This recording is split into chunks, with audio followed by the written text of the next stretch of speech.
Om Sarvadharmasthapakatvam Sarvadharmaswarupakaha Acharyanam Mahacharyo Ramakrishnaya Te Namaha. O establisher of all the faiths, embodiment of all the religions, the greatest teacher among all the teachers, O Sri Ramakrishna, my salutations to you. Namaste, Pranam. Sri Ramakrishna's teachings with examples, with illustrations, with the parables, with stories continue. And in this particular setting, there is another set of devotees. One devotee by name Ramakrishna has come to Sri Ramakrishna. Ramakrishna is a high-ranking government official. He is a householder, but he also has studied Vedanta. And he was heard talking like Brahma Satya Jagat Mithya. He used to say, only Brahman is the real thing, everything else is unreal. And he also used to say, I am Brahman, Saha aham Brahmosmi. And Sri Ramakrishna always used to tell him that, look, my child, in today's age of Kali Yuga, path of bhakti is most suited rather than saying, I am Brahman.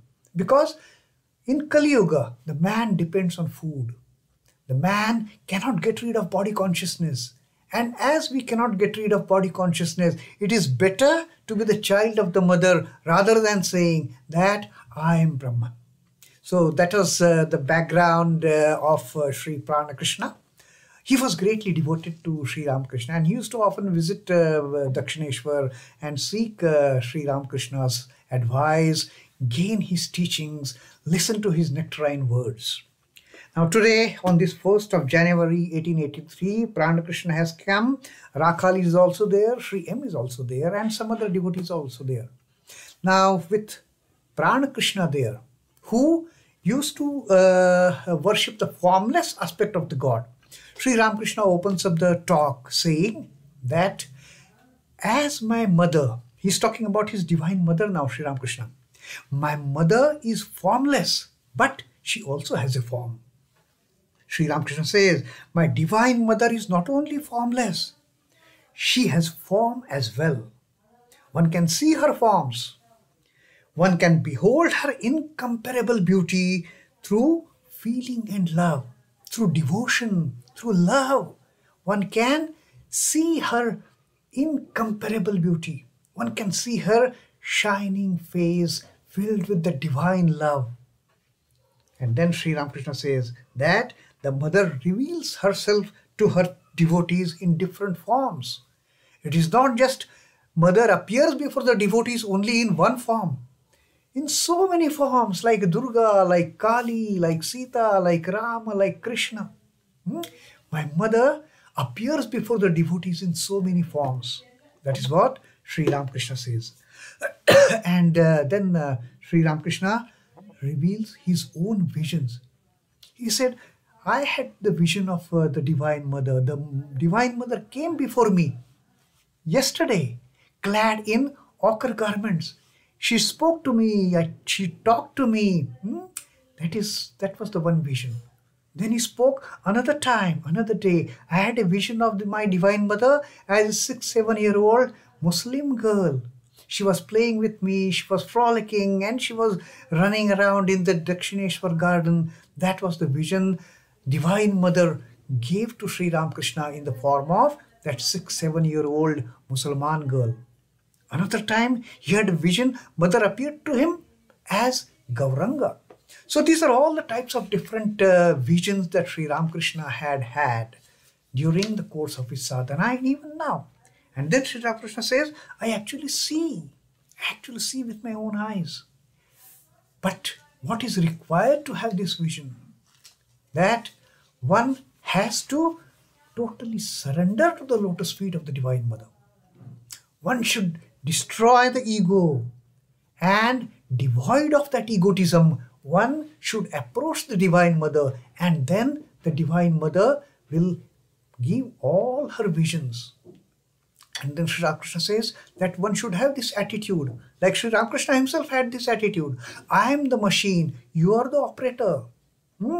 I work as you make me work. I can't work on my own at all.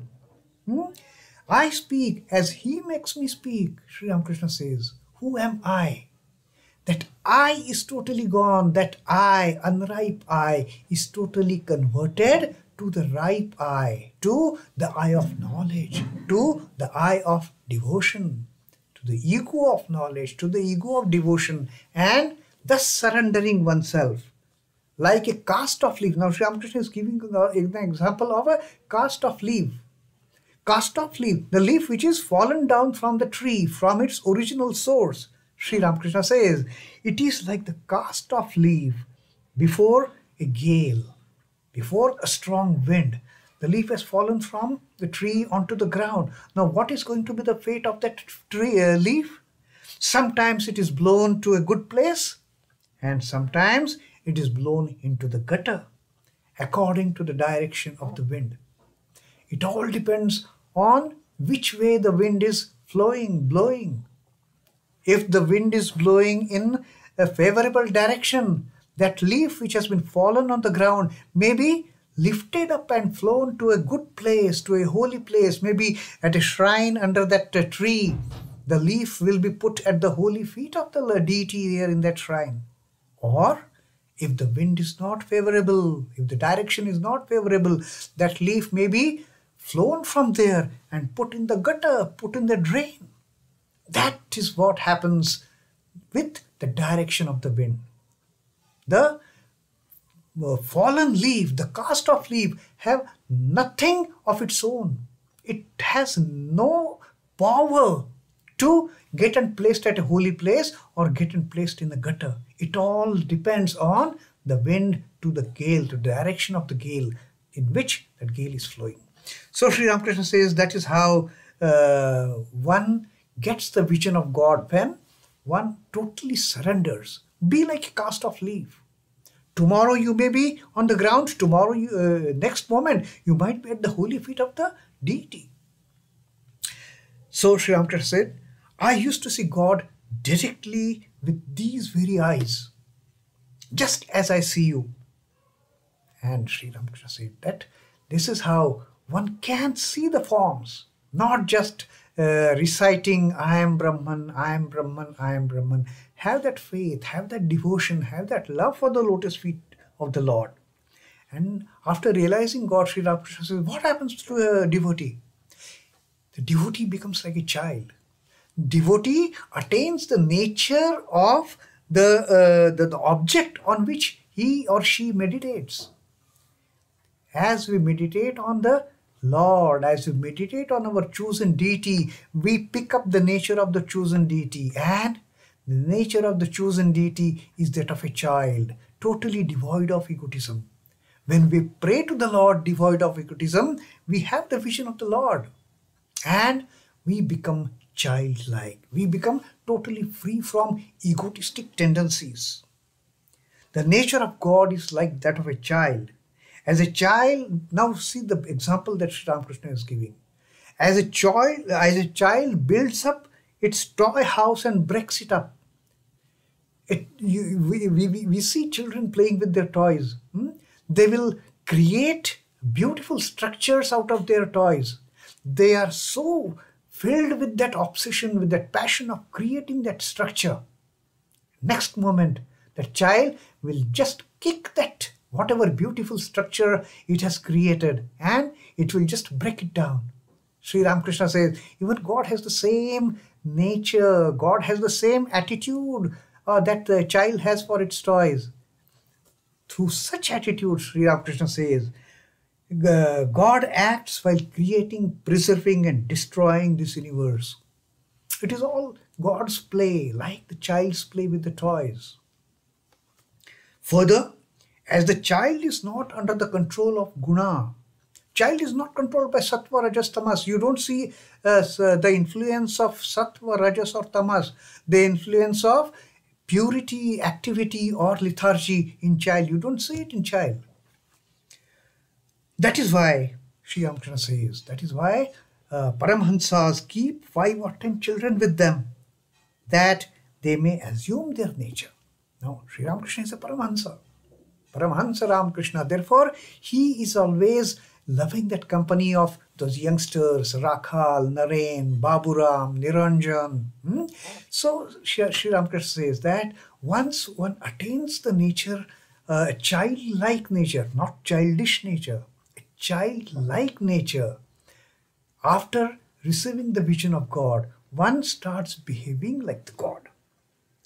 So this is Sri Ramakrishna's teaching to Prana Krishna, who has come that day. Prana Krishna with the attitude of I am Brahman, Saha Aham, Soham, Soham, Soham. And Sri Ramakrishna says that just don't think only the formless aspect of the Brahman.